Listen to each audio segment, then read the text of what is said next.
The emergency room at Walter Reed Medical Center buzzed with its usual chaos. Doctors rushed between beds, nurses called out vitals, and the steady beep of monitors created a symphony of urgency. In the middle of it all, Marcus Rodriguez moved with the quiet precision that had kept him alive through 3 tours in Afghanistan. At 32, Marcus carried himself like the Navy SEAL he had been for 8 years. His broad shoulders and steady hands had saved countless lives on battlefields where death lurked behind every corner. Now those same hands worked to heal in a different kind of war zone.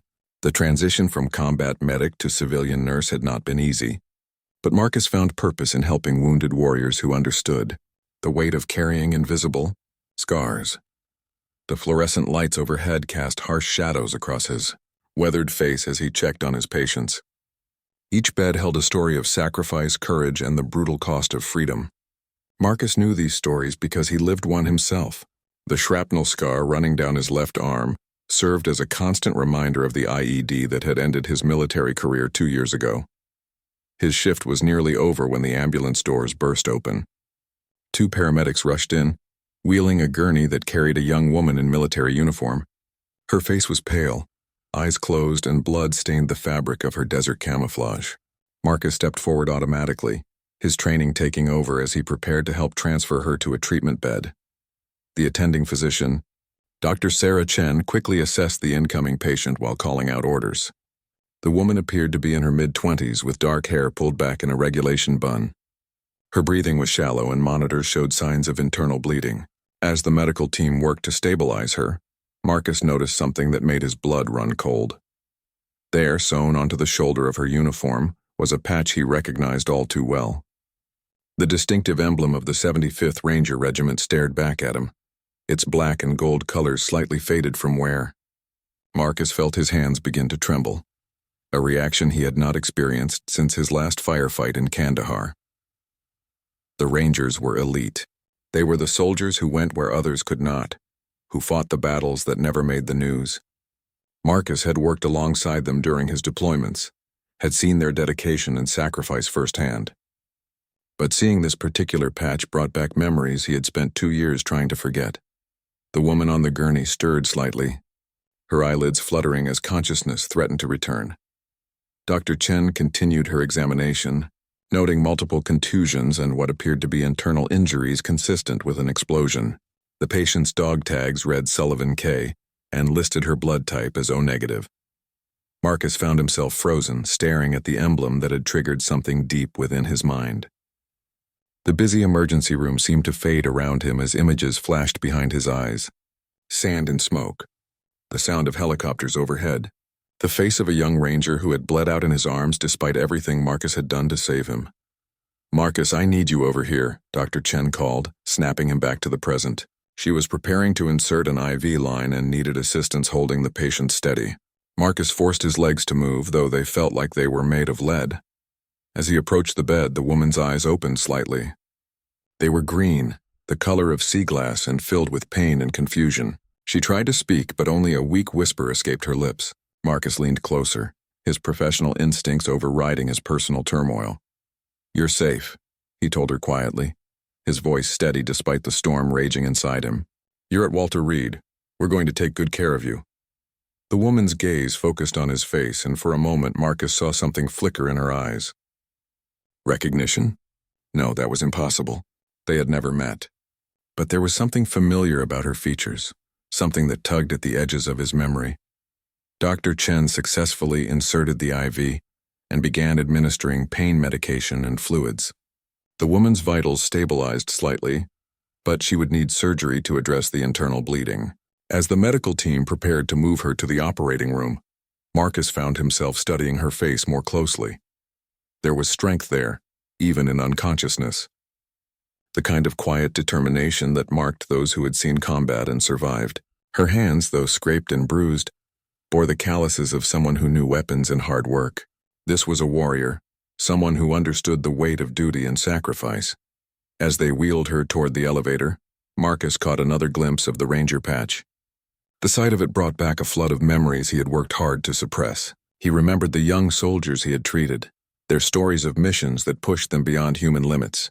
He remembered the ones he had saved and the ones he had lost, But there was something else, something that nagged at the back of his mind. The patch looked familiar in a way that went beyond his general knowledge of military units. There was wear pattern on it, a specific arrangement of fading that triggered a memory he could not quite grasp. The elevator doors closed, taking the wounded ranger away for surgery. Marcus stood in the hallway, his heart pounding and his hand still shaking slightly. He tried to focus on his remaining patients, but his mind kept returning to those green eyes and that familiar patch. Later, as his shift ended and he changed out of his scrubs, Marcus could not shake the feeling that this encounter was more than coincidence. Something about the woman in the ranger uniform had awakened memories he thought he had buried, something that connected her to his past in ways he did not yet understand.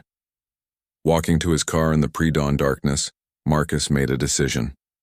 Tomorrow he would find out more about Ranger Sullivan. He needed to know who she was and why seeing her had affected him so deeply. Something told him that their paths had crossed before, in a place far from this sterile hospital, in a time when the stakes had been life and death. Marcus arrived at the hospital the next morning earlier than usual, his mind still churning with questions about the wounded ranger.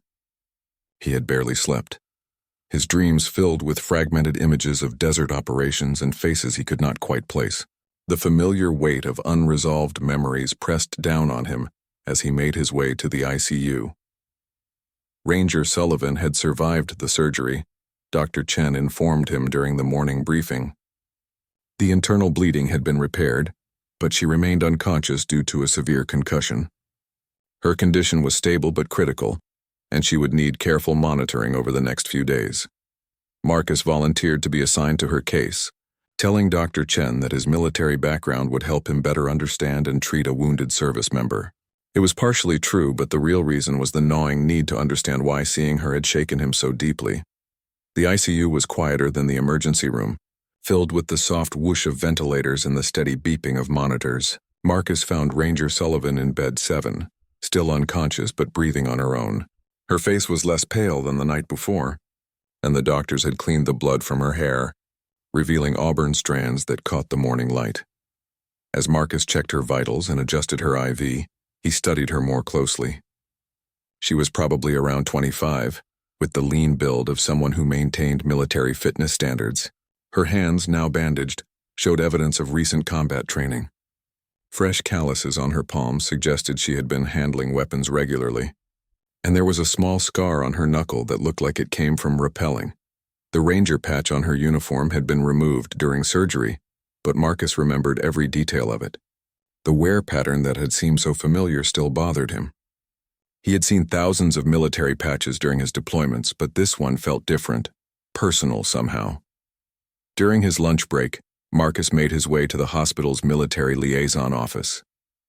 Staff Sergeant Jennifer Torres, a former Army medic who helped coordinate care for wounded service members, might have access to information about Ranger Sullivan's unit and deployment history. "I'm trying to better understand my patient's background," Marcus explained to Torres. "She's a ranger, and I want to make sure we're addressing any combat-related issues that might affect her recovery." Torres pulled up Sullivan's file on her computer. Staff Sergeant Kimberly Sullivan, 75th Ranger Regiment, 3rd Battalion. She was wounded 3 days ago in Afghanistan during a rescue operation. They were extracting a downed pilot when their convoy hit an IED. The words hit Marcus like a physical blow. Afghanistan, 3 days ago. The timeline aligned with news reports he had seen about a successful rescue mission that had saved an Air Force pilot's life. Marcus had read the article with professional interest, proud of the soldiers who had risked everything to bring their comrade home. "Do you have any information about her previous deployments?" Marcus asked, trying to keep his voice steady. Torres scrolled through the file. This was her 3rd tour. She's been with the Rangers for 4 years.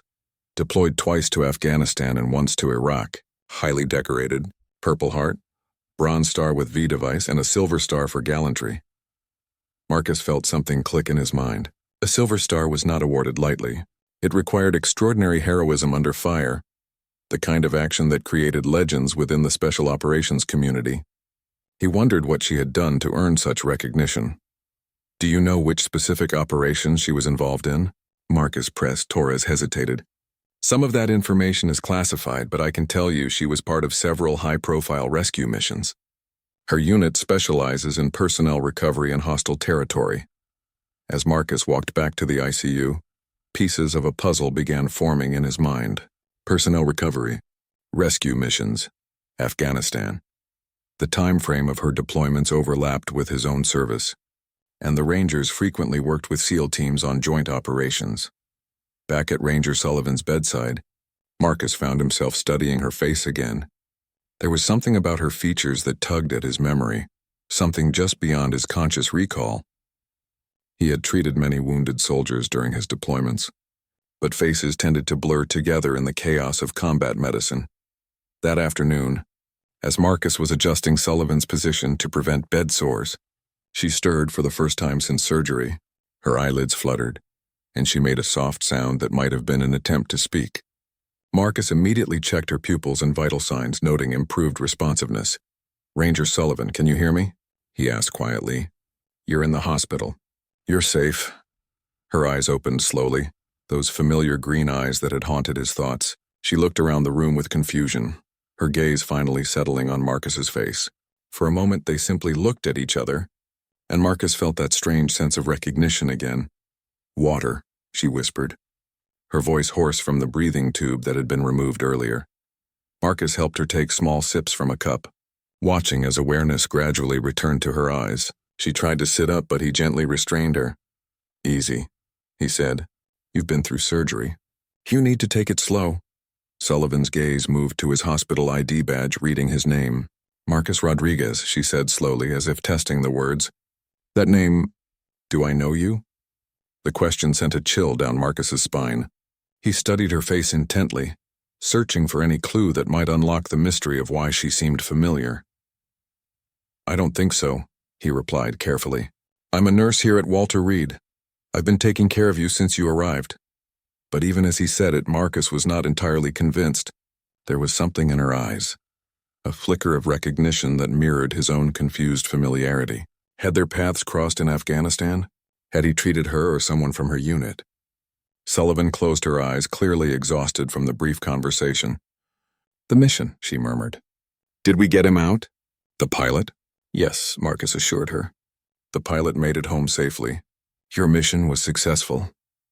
A small smile crossed her face before she drifted back into unconsciousness. Marcus stood by her bedside, more confused than ever. The brief interaction had only deepened the mystery of why seeing her affected him so profoundly. That night, Marcus went home to his small apartment and pulled out a box he kept in his closet. Inside were photographs and mementos from his military service, items he rarely looked at because they brought back too many difficult memories. But tonight he needed answers. He spread the photos across his kitchen table, studying faces and looking for any sign of the wounded ranger now lying in his care. There were pictures of joint operations, group shots with other special forces units, and candid moments between missions. Marcus examined each one carefully, hoping to find the connection that would explain the strange familiarity he felt. Marcus spent hours poring over the photographs, his coffee growing cold as he searched for any trace of Ranger Sullivan. The images brought back a flood of memories from his deployments. Faces of fellow SEALs, Army Rangers, Air Force pararescue specialists, and countless other service members who had fought alongside him in the unforgiving terrain of Afghanistan. Near the bottom of the pile, he found a group photo taken after a particularly challenging mission in Helmand Province. The picture showed multiple special operations teams gathered around their vehicles after successfully extracting a kidnapped aid worker.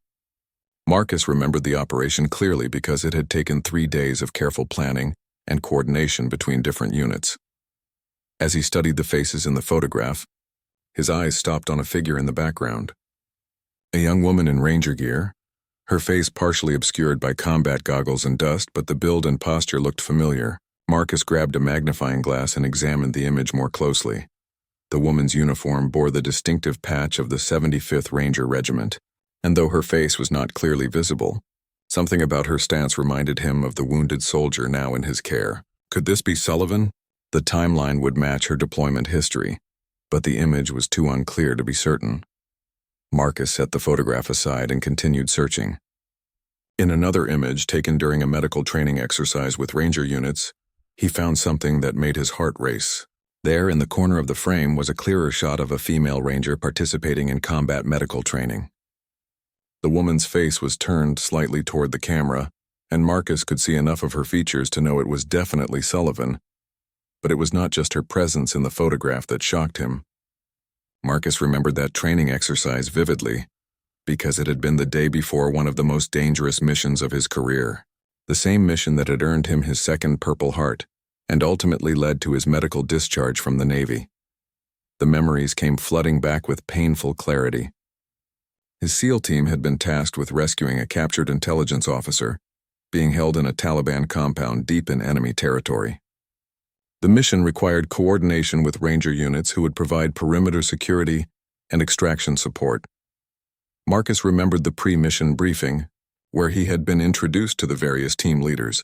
Among them had been a young female ranger, whose confidence and professionalism had impressed everyone in the room. She had been assigned to lead one of the security teams, a testament to her skill and the trust her commanders placed in her abilities. The mission had gone wrong from the start. Intelligence had been faulty, and the Taliban had been expecting them. What should have been a quick extraction turned into a prolonged firefight that lasted through the night. Marcus had spent hours treating wounded soldiers while under heavy fire, moving from position to reach those who needed medical attention. It was during that mission that Marcus had first encountered the young female ranger, whose courage under fire had been extraordinary. While other soldiers had sought cover, she had repeatedly exposed herself to enemy fire to help evacuate wounded team members. Marcus had treated several soldiers from her unit, and he remembered being impressed by her leadership and her genuine concern for her men. The mission had ended successfully, with the intelligence officer rescued and all American forces safely extracted. But the cost had been high. Multiple soldiers had been wounded, and Marcus himself had taken shrapnel from a rocket-propelled grenade while treating a critically injured ranger. Now, sitting in his apartment 2 years later, Marcus finally understood why seeing Sullivan had affected him so deeply. She was not just any wounded soldier. She was the same ranger who had impressed him with her bravery during one of the most difficult nights of his military career. Marcus studied the photograph again, remembering more details of that long night. Sullivan had been the one who had helped carry wounded soldiers to the evacuation zone. She had provided covering fire while Marcus worked on critical patients. And near the end of the mission, when Marcus himself had been wounded, she had been one of the soldiers who had helped get him to safety. The realization that he owed his life, at least partially, to the woman now lying unconscious in his care filled Marcus with a complex mix of emotions. Gratitude, certainly, but also a renewed sense of the debt that soldiers owed to each other, the brotherhood and sisterhood of arms that transcended individual service branches and continued even after the uniform came off. The next morning, Marcus arrived at the hospital with a new sense of purpose. When he entered Sullivan's room, he found her awake and alert, speaking quietly with Dr. Chen about her injuries and recovery timeline. "Good morning, Ranger Sullivan," Marcus said as he approached her bed. "How are you feeling today?" "Better," she replied, her voice stronger than the day before. "The doctor says I was lucky. Could have been much worse." Marcus checked her vitals and noted the improvement in her condition. The color had returned to her face and her eyes were clear and focused. As he worked, he found himself wanting to tell her about his discovery, but he was not sure how to bring up their shared history. "Dr. Chen tells me you're former military," Sullivan said, watching him adjust her IV. "What branch?" "Navy," Marcus replied. "SEALs. Did 3 tours in Afghanistan before I got out." Something flickered in Sullivan's eyes, a spark of recognition that had not been there before. "Afghanistan," she repeated slowly. "What years?" Marcus told her his deployment dates, and he saw her expression change as she processed the information. Her eyes widened slightly, and she studied his face with new intensity. "Marcus Rodriguez," she said slowly, "Navy SEAL medic. You were part of Operation Desert Hawk, weren't you? The mission to extract Agent Morrison from the Taliban compound in Helmand Province." Now it was Marcus's turn to be surprised. "You remember that mission?" "Remember it?" Sullivan smiled for the first time since he had met her. "You saved half my team that night, including me. I took a bullet in the shoulder during the firefight, and you patched me up while rockets were flying overhead." The memory came back to Marcus with perfect clarity now. Sullivan had been wounded while providing covering fire for an evacuation team. He had treated her in a bombed-out building, while enemy forces tried to overrun their position. She had remained conscious throughout the treatment, helping him by applying pressure to her own wound so he could work more efficiently. "I remember now," Marcus said quietly. "You were the ranger who kept her cool while I dug shrapnel out of her shoulder. Most soldiers would have been screaming, but you just kept asking if your men were okay." Sullivan's smile widened. "And you were the SEAL who told me I was tougher than most of your teammates. Coming from a Navy SEAL, that was quite a compliment." They looked at each other for a long moment. The strange familiarity finally explained. They were no longer strangers brought together by chance. They were veterans who had shared one of the most intense experiences of their lives, reunited under very different circumstances. The revelation of their shared history changed everything between Marcus and Sullivan. What had begun as a routine patient care assignment became something much more personal. Over the following days, as Sullivan's condition steadily improved, they found themselves talking about more than just medical matters.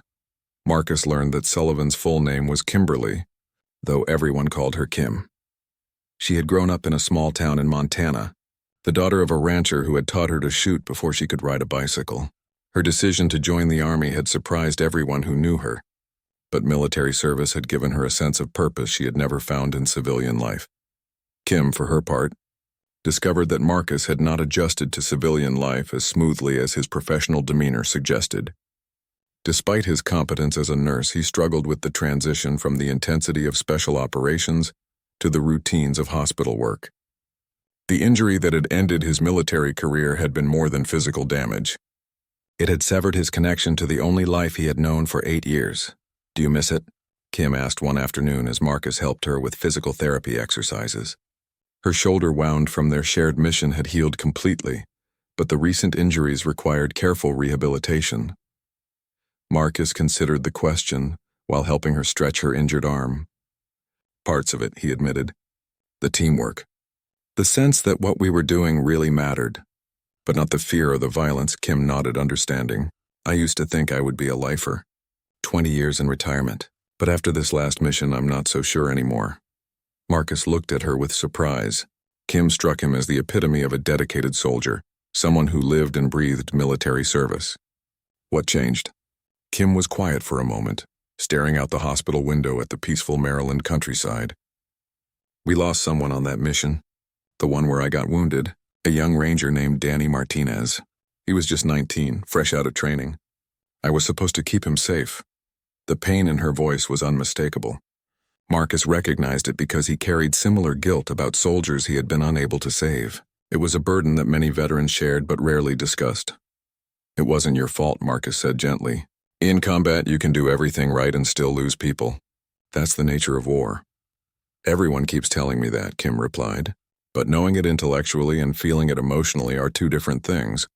Marcus understood completely. He had struggled with similar feelings after losing patients despite his best medical efforts. The rational mind could accept the realities of combat, but the heart often struggled to let go of the guilt. Over the next few days, their conversations became deeper and more personal. Marcus found himself sharing experiences he had never discussed with anyone, not even the therapists the Veterans Administration had assigned to help with his transition to civilian life. Kim seemed to understand things that others could not, perhaps because she had lived through similar experiences. Kim, meanwhile, discovered that Marcus possessed a wisdom born from his years as a combat medic. He had seen the full spectrum of human courage and vulnerability, had held dying soldiers in his arms while trying to keep them alive long enough to reach medical facilities. His perspective on loss and survival resonated with her own struggles. One evening, as Marcus was finishing his shift, Kim asked him about the scar on his arm. He had been reluctant to discuss the injury that had ended his career, but something about Kim's directness made it easier to talk about. "IED blast in Kandahar," Marcus explained, rolling up his sleeve to show the full extent of the scarring. "I was treating a wounded Afghan interpreter when the bomb went off. Shrapnel tore up my arm pretty badly, damaged some nerves. I can still use it, but not well enough for the kind of precise work special operations requires." Kim studied the scar with professional interest. As a ranger, she had seen plenty of battle wounds and understood the implications of nerve damage for a combat soldier. "That must have been devastating," she said. "Losing the career you loved because of an injury." Marcus nodded. "It was. For a while I felt like I didn't know who I was anymore. Being a SEAL wasn't just my job. It was my identity." "How did you get through it?" Marcus thought about the question carefully. "Time, mostly, and finding a new way to serve. Taking care of wounded veterans here at Walter Reed gives me some of the same sense of purpose I had in the military." Kim smiled at that. "You're still a medic. The setting is different, but you're still saving lives." The comment struck Marcus as profound. He had not thought about his civilian career in quite those terms, but Kim was right. The skills he had developed as a SEAL medic translated directly to his work as a nurse. He was still serving his country by caring for those who had sacrificed for it. As Kim's recovery progressed, she began moving around the hospital more. During her walks through the corridors, she encountered other wounded service members from various conflicts. Some were recent arrivals from Afghanistan and Iraq, while others were veterans from earlier wars who were dealing with long-term medical issues. The interactions affected Kim deeply. She saw the full spectrum of military service and sacrifice represented in the hospital's halls. Young soldiers missing limbs, veterans struggling with traumatic brain injuries, and older warriors dealing with the long-term effects of Agent Orange exposure from Vietnam. One particular encounter stayed with her. She met a Marine named James who had lost both legs in an IED blast similar to the one that had wounded Marcus. Despite his injuries, James maintained an optimistic outlook and was determined to compete in Paralympic sports. His resilience and positive attitude reminded Kim that healing was possible, even from the most devastating wounds.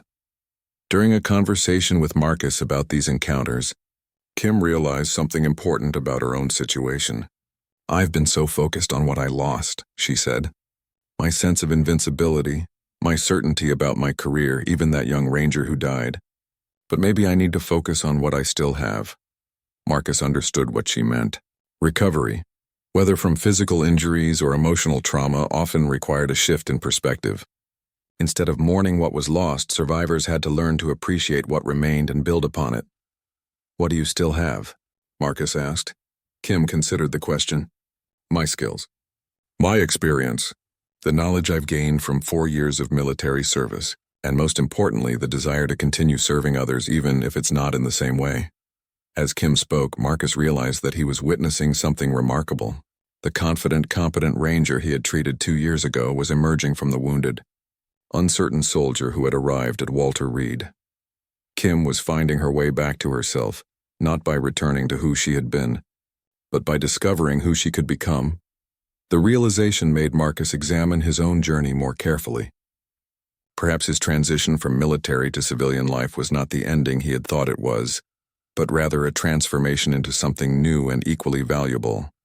2 weeks into Kim's recovery, Marcus noticed a change in himself that went beyond his renewed perspective on his civilian career. For the first time since leaving the military, he felt genuinely connected to another person who understood the complexities of his experience. Their shared history created a foundation of trust that allowed both of them to be vulnerable in ways they rarely permitted themselves. The change did not go unnoticed by his colleagues. Dr. Chen commented that Marcus seemed more engaged with his work, more willing to take on challenging cases and mentor newer staff members. Staff Sergeant Torres noted that he had begun volunteering for additional shifts with wounded service members, bringing a level of personal investment to his care that exceeded professional requirements. Kim's progress had been remarkable. Her physical injuries were healing well, and the doctors were discussing discharge plans, but Marcus sensed that she was struggling with questions about her future that went beyond medical recovery. The confident soldier who had led Rangers in combat was grappling with uncertainty about what came next. One afternoon, while helping Kim with her physical therapy routine, Marcus broached the subject that had been weighing on both their minds. "Have you thought about what you want to do when you're cleared for duty?" he asked. Kim paused in her exercises, a shadow crossing her face. "The doctors say I'll be physically ready to return to my unit in another month. But I'm not sure I want to." The admission clearly cost her something. Rangers were taught never to quit, never to back down from a challenge. Expressing doubt about continuing her military career felt like betraying everything she had been trained to believe about herself. "What's holding you back?" Marcus asked gently. Kim set down the resistance band she had been using and sat on the edge of the therapy table. "I keep thinking about Danny Martinez, the ranger who died on my last mission. He was so young, so eager to prove himself. I was responsible for his safety and I failed him." Marcus recognized the weight of command responsibility in her words. He had seen it in other officers and senior enlisted personnel who had lost soldiers under their leadership. The burden of survivor's guilt was magnified when you were responsible for the lives of others. "Tell me about the mission," Marcus said, pulling up a chair to sit across from her. Kim looked out the window for a long moment before speaking. "We were tasked with rescuing a downed pilot deep in Taliban territory. The helicopter had crashed in a valley surrounded by high ground, which gave the enemy multiple advantages. Command wanted us to move fast before the Taliban could organize a major response." She paused, her hands clenching and unclenching as she relived the memory. "I positioned Danny's team on the eastern ridge to provide overwatch while we extracted the pilot.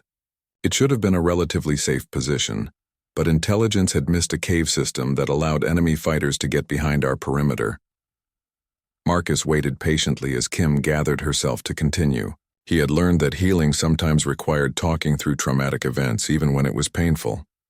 The Taliban hit Danny's position with everything they had. RPGs, machine gun fire, everything. My team was down in the valley with the pilot, and by the time we could fight our way up to help them, it was too late. Danny had taken multiple rounds while trying to call in air support. Tears formed in Kim's eyes as she finished the account. "He died trying to save the rest of his team. 19 years old, and he showed more courage than I did. I should have positioned the teams differently. I should have anticipated the cave system. I should have protected him better." Marcus leaned forward, his voice firm but compassionate. "Kim, listen to me. I've been in situations like that. Command decisions in combat are made with incomplete information under extreme pressure. You did the best you could with what you knew at the time." "But it wasn't good enough," Kim replied, her voice breaking. "Danny died because of my decisions." "Danny died because he was a soldier doing his duty in a war zone," Marcus corrected. "You didn't kill him. The enemy did. And from what you've told me, his sacrifice saved the rest of his team and allowed you to complete the mission." Kim wiped her eyes with the back of her hand. "The pilot we rescued had been shot down while evacuating wounded Afghan forces. His helicopter was carrying medical supplies to a remote outpost. So yes, the mission was successful. But the cost," Marcus understood her struggle. Military service often required making calculations about acceptable losses, weighing the value of missions against the lives of the soldiers who carried them out. It was a burden that stayed with leaders long after their military careers ended. "Have you talked to anyone about this?" Marcus asked. "A chaplain, a counselor, anyone?" Kim shook her head. "Rangers don't break down. We're supposed to be tough enough to handle whatever comes our way." Marcus recognized the toxic mindset that prevented many service members from seeking help when they needed it. The same warrior culture that produced extraordinary courage and resilience could also create barriers to healing when soldiers were struggling with trauma. "Being tough doesn't mean you have to carry everything alone," Marcus said. "Some of the strongest people I know are the ones who were smart enough to ask for help when they needed it." Kim looked at him with something approaching hope in her eyes. "How do you get past it? The guilt, the wondering if you could have done things differently?" Marcus considered his answer carefully. "You don't get past it completely. You learn to carry it in a way that doesn't destroy you. You honor the people you've lost by living a life that's worthy of their sacrifice." The conversation marked a turning point for Kim. Over the following days, she began working with one of the hospital's trauma counselors, talking through her experiences and learning coping strategies for dealing with survivor's guilt. The process was difficult and sometimes painful, but Marcus could see her gradually finding her way back to emotional stability. During this period, Marcus found himself reflecting on his own struggles with the transition from military to civilian life. Watching Kim work through her trauma forced him to confront some of his own unresolved issues. He had focused so much on the physical aspects of his injury that he had neglected the emotional impact of losing his military identity. One evening, as they sat in the hospital's garden area watching the sunset, Kim surprised him with a question that went to the heart of his own struggles. "Do you ever regret leaving the military?" she asked. Marcus thought about the question for several minutes before answering.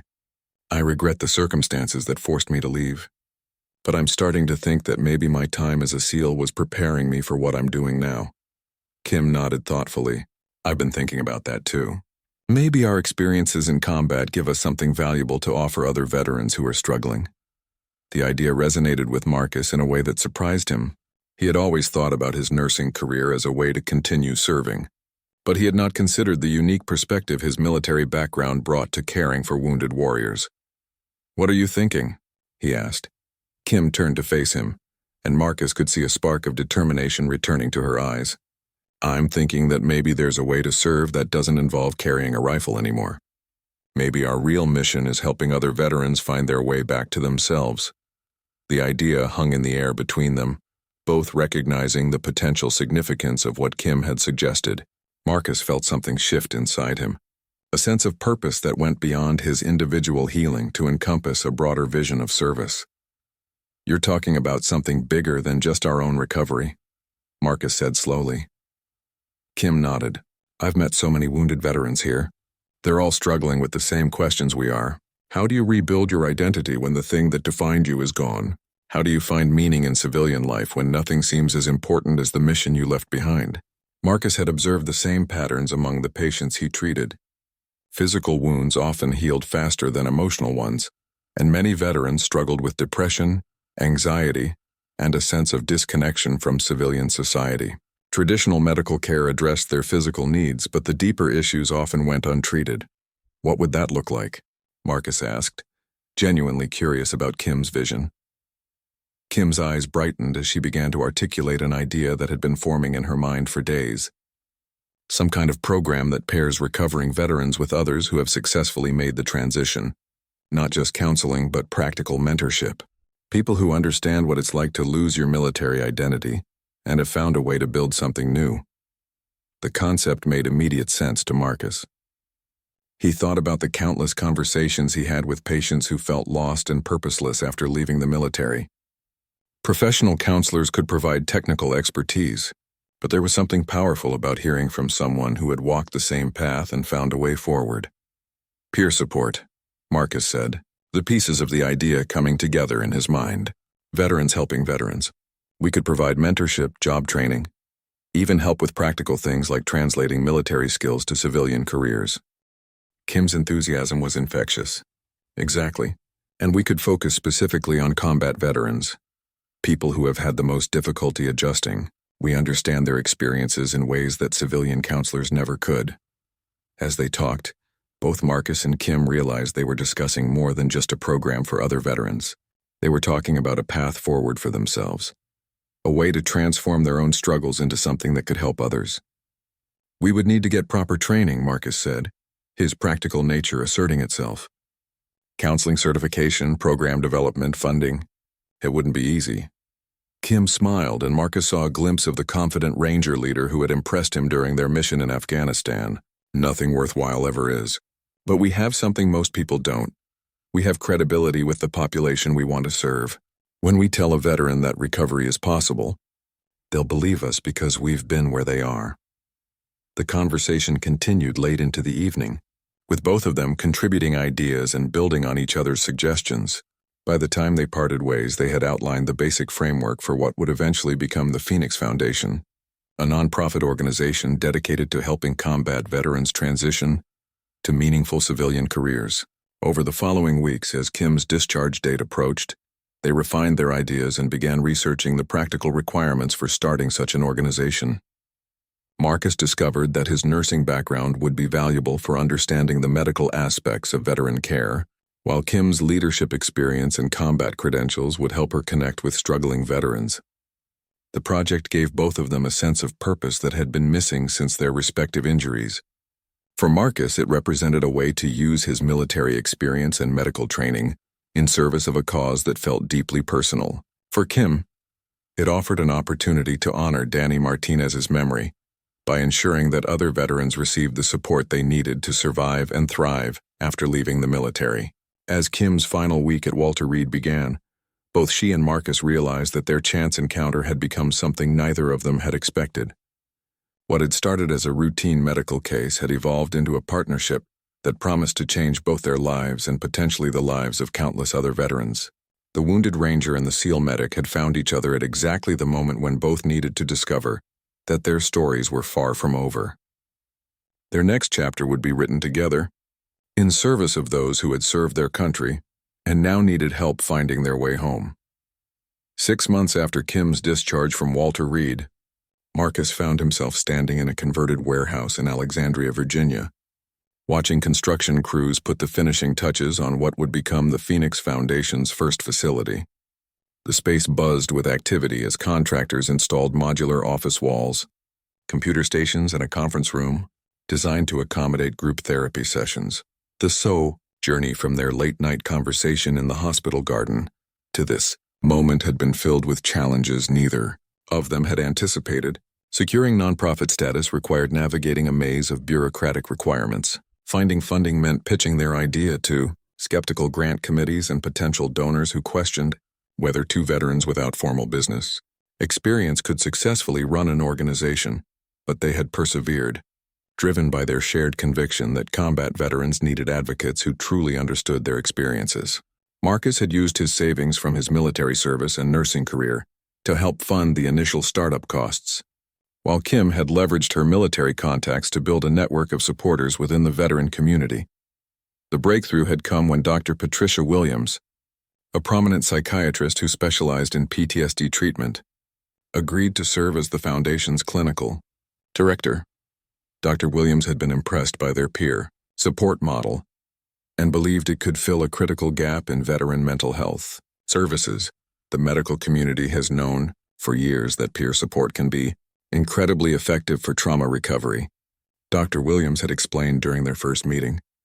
But most programs are run by people who lack the specific combat experience that would allow them to truly connect with veterans. Your background gives you credibility that can't be taught.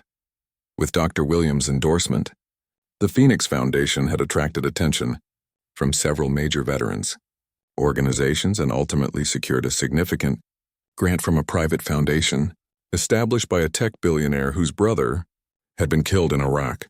Now, as Marcus watched Kim direct the placement of furniture in what would become their intake area, he marveled at how much both of their lives had changed. Kim had left the Army with an honorable discharge and immediately thrown herself into the work of building their organization. Her military leadership skills had translated perfectly to the civilian world, and she had proven remarkably adept at managing the complex logistics of establishing a nonprofit. Marcus had taken a leave of absence from Walter Reed to focus on the foundation, though he maintained his nursing certification and planned to continue providing medical consultation for their programs. The transition from hospital work to organizational leadership had been challenging, but he found the work deeply satisfying in ways his nursing career had not provided. Their first cohort of veterans was scheduled to begin the program in 2 weeks. 24 men and women from various branches of the military, all combat veterans struggling with the transition to civilian life. Some were dealing with PTSD, others with depression or anxiety. Many faced practical challenges like unemployment, housing instability, or substance abuse issues. The Phoenix Foundation's approach was holistic, addressing both the immediate practical needs and the deeper psychological challenges that many veterans faced. Participants would receive individual counseling, group therapy, job training, and ongoing mentorship from veterans who had successfully made the transition to civilian careers. Marcus and Kim had designed the program based on their own experiences and extensive research into what worked for veteran populations. They had visited similar programs across the country, interviewed hundreds of veterans about their transition challenges, and consulted with experts in trauma therapy and vocational rehabilitation. One of their key innovations was the emphasis on purpose-driven career development. Rather than simply helping veterans find any job, the Phoenix Foundation focused on helping them identify civilian careers that would provide the same sense of meaning and mission they had found in military service. A lot of veterans struggle because their civilian jobs feel meaningless compared to military service. Kim explained to a reporter who was writing an article about their program. We help them find careers where they can continue serving their communities in different ways. The approach had attracted participants from across the country, Their first cohort included a former Marine infantryman who wanted to become a teacher, an Air Force security specialist interested in law enforcement, a Navy corpsman considering a career in emergency medicine, and an Army engineer hoping to work in disaster relief. Among the participants was Sarah Chen, no relation to Dr. Chen from Walter Reed, a former Army helicopter pilot who had been struggling with severe PTSD since returning from Afghanistan. Sarah's case was particularly close to Kim's heart, because she had lost her entire crew in a crash caused by enemy fire, leaving her as the sole survivor with devastating guilt. During Sarah's intake interview, Marcus had seen Kim's own journey reflected in the younger veteran's struggle. Sarah exhibited the same sense of responsibility for her lost comrades that Kim had carried about Danny Martinez, and the same uncertainty about whether she deserved to build a meaningful life when others had not survived. "I don't understand why I lived when they didn't," Sarah had told them during her initial assessment. "Sometimes I think it would be easier if I had died with them." Kim had reached across the table and taken Sarah's hand, speaking with the authority of someone who had walked through the same darkness. "I used to think the same thing, but I've learned that surviving means we have a responsibility to live in a way that honors their memory. They died so that others could live. We dishonor them if we waste the life they helped preserve." The conversation had marked a turning point for Sarah, just as Marcus's guidance had helped Kim begin her own healing process months earlier.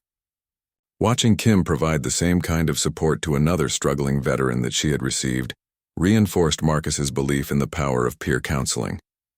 As the opening date approached, both Marcus and Kim felt the weight of responsibility for their participants' well-being. They were asking veterans to trust them with their most painful experiences and deepest fears.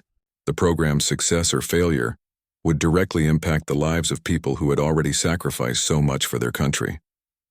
The night before their official opening, Marcus and Kim sat in the empty conference room, reviewing final preparations and talking through any last-minute concerns.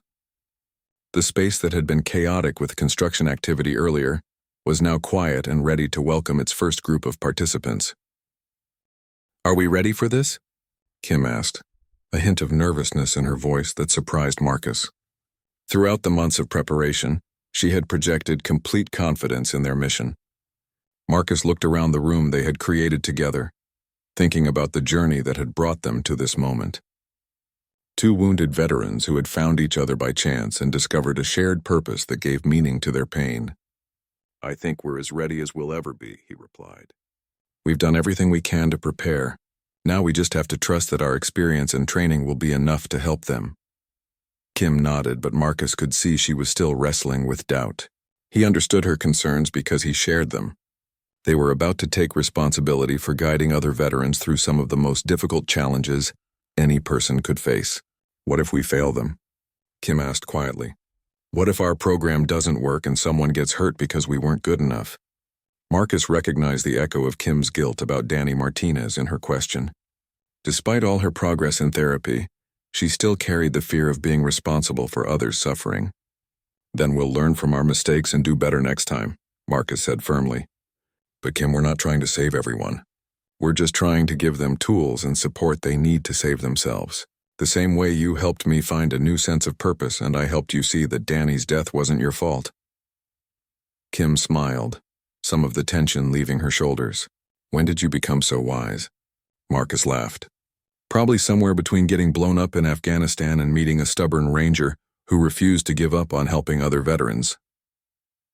As they prepared to leave the facility that night, both Marcus and Kim felt a mixture of excitement and apprehension about what lay ahead. Tomorrow would mark the beginning of a new chapter, not just for their organization, but for the veterans who had placed their trust in the Phoenix Foundation's mission of helping wounded warriors rise from the ashes of their past to build meaningful new lives, too. Years after the Phoenix Foundation opened its doors, Marcus stood before a packed auditorium at the National Press Club in Washington, D.C., preparing to deliver a speech that would officially launch their national expansion program. In the audience, he could see Kim sitting in the front row, her smile radiating pride and accomplishment. The foundation had exceeded every expectation they had set during those early planning sessions at Walter Reed. Their first cohort of 24 veterans had achieved a 92% success rate, with participants finding meaningful employment, stabilizing their mental health, and rebuilding relationships with family and friends. Word of their success had spread throughout the veteran community, leading to a waiting list of over 300 applicants for their programs. The model they had developed in Alexandria was now being replicated in 8 cities across the country, with plans to open additional facilities in 12 more locations within the next 18 months. Major corporations had begun partnering with the foundation to create veteran-specific hiring programs, and 3 universities had established degree programs based on their curriculum. But the statistics, impressive as they were, only told part of the story. The real measure of their success could be seen in the transformed lives of the veterans who had completed their programs. Sarah Chen, the former helicopter pilot who had struggled with survivor's guilt, was now working as a flight instructor for emergency medical services, using her military aviation experience to train civilian pilots who transported critical patients to hospitals. She had found a way to honor her fallen crew members by saving lives in a different context. James Rodriguez, a former Marine who had lost both legs to an IED, had become one of the Foundation's most effective peer counselors, and had recently completed law school with plans to specialize in veterans' disability advocacy. His journey from despair to purpose had inspired dozens of other amputee veterans to pursue their own recovery. Maria Santos, an Army medic who had struggled with PTSD after treating casualties from a suicide bombing, had returned to healthcare as a trauma nurse and was now pursuing a master's degree in psychiatric nursing. Her goal was to establish specialized mental health programs for combat veterans in rural areas, where such services were scarce. Each success story reinforced Marcus and Kim's belief that their peer support model addressed needs that traditional approaches often missed. Veterans responded differently to guidance from others who had experienced combat trauma firsthand. The credibility that came from shared experience created trust that enabled deeper healing. As Marcus began his speech, he reflected on how far both he and Kim had traveled from their first encounter in the Walter Reed emergency room. The wounded SEAL medic and the injured ranger had not only found their own path to recovery but had created a roadmap that hundreds of other veterans could follow. 3 years ago, I was a nurse taking care of wounded warriors and wondering if my own service had any lasting meaning, Marcus began. Today I stand before you not as someone who has all the answers, but as someone who has learned that our greatest wounds can become the source of our greatest strength. He told the audience about his encounter with Kim, though he was careful to protect her privacy by not using her name or specific details about her injuries. He described how their shared recognition of each other's service had led to conversations that revealed their mutual struggle with finding purpose after leaving the military. We discovered that we were not alone in feeling lost after our military service ended, Marcus continued. Across the country, thousands of combat veterans were asking the same questions we were. How do you rebuild your identity when the thing that defined you is gone? How do you find meaning in civilian life when nothing seems as important as the mission you left behind? Marcus explained how their personal journey of recovery had evolved into a systematic approach to helping other veterans navigate the same challenges. He described the Foundation's programs in detail, emphasizing the importance of peer support and purpose-driven career development. But he also spoke honestly about the ongoing challenges the veteran community faced. Despite increased awareness of PTSD and other service-related mental health issues, veteran suicide rates remained tragically high. Many veterans continued to struggle with unemployment, homelessness, and social isolation years after leaving the military. The Phoenix Foundation is not a magic solution, Marcus acknowledged. We cannot heal every wound or solve every problem, but we can offer hope to veterans who feel forgotten by providing them with tools, support, and most importantly, the knowledge that recovery is possible because we have lived it ourselves. As Marcus concluded his speech, he introduced Kim to the audience as his co-founder and the Foundation's executive director. The applause was thunderous as Kim joined him on stage, her confident bearing a stark contrast to the wounded soldier Marcus had first encountered in the emergency room. Kim's remarks focused on the importance of treating veteran transition as an ongoing process rather than a single event. She described how the Foundation's programs continued to support participants long after they completed the formal curriculum, providing ongoing mentorship and professional development opportunities. Military service changes you in ways that never fully go away, Kim explained. We don't try to turn veterans back into who they were before their service. Instead, we help them integrate their military experience into a new identity that allows them to continue serving their communities in different ways. She announced the Foundation's newest initiative, a partnership with major medical schools to train military veterans as physician assistants and nurse practitioners. The program would specifically target combat medics and corpsmen who already possessed advanced medical training, but lacked the formal credentials needed for civilian healthcare careers. After the formal presentation, Marcus and Kim were surrounded by reporters, potential funders, and veterans interested in their programs. Among the crowd was Dr. Patricia Williams, whose early support had been crucial to their success, and Staff Sergeant Jennifer Torres from Walter Reed, who had helped connect them with many of their first participants. Later that evening, at a reception celebrating the Foundation's achievements, Marcus found himself standing with Kim on a balcony overlooking the Potomac River. The lights of the city reflected off the water, creating a peaceful scene that contrasted sharply with the intensity of their day. Do you ever think about what would have happened if we hadn't recognized each other that night at Walter Reed? Kim asked. Marcus considered the question. I think we both would have found our way eventually, but it might have taken longer, and we probably wouldn't have been able to help as many people along the way. Kim nodded thoughtfully. I used to think that getting wounded was the worst thing that could happen to me. Now I realize it was the beginning of something much more important than anything I accomplished as a ranger. Marcus understood what she meant. Their injuries had forced them to confront questions about identity and purpose that they might never have explored otherwise. The process of rebuilding their lives had given them insights that they could now share with others, facing similar challenges. Danny Martinez would be proud of what you've built, Marcus said quietly. Kim's eyes filled with tears, but they were tears of gratitude rather than grief. I think he would. And I think all the soldiers we've lost would be proud of what we're doing to help the ones who made it home. As they watched the river flow toward the Chesapeake Bay, both Marcus and Kim felt a deep sense of satisfaction about the path their lives had taken. They had transformed their own pain into purpose, their wounds into wisdom, and their struggles into strength that they could share with others. The Phoenix Foundation would continue to grow and evolve, helping hundreds more veterans find their way from the darkness of trauma to the light of renewed purpose. But for Marcus and Kim, the organization's success was secondary to the personal journey they had shared. Two wounded warriors had found each other at exactly the moment when both needed to discover that their stories were far from over. In helping others rise from the ashes of their military service, they had learned to soar themselves. The SEAL medic and the ranger had become something neither had imagined when they first encountered each other in a hospital emergency room. They had become healers not just of bodies but of spirits broken by war and made whole again through service to others. Their story would continue, written in the lives of every veteran they helped find hope in the darkness, purpose in the pain, and proof that even the deepest wounds could become sources of strength for those brave enough to transform their scars into wisdom.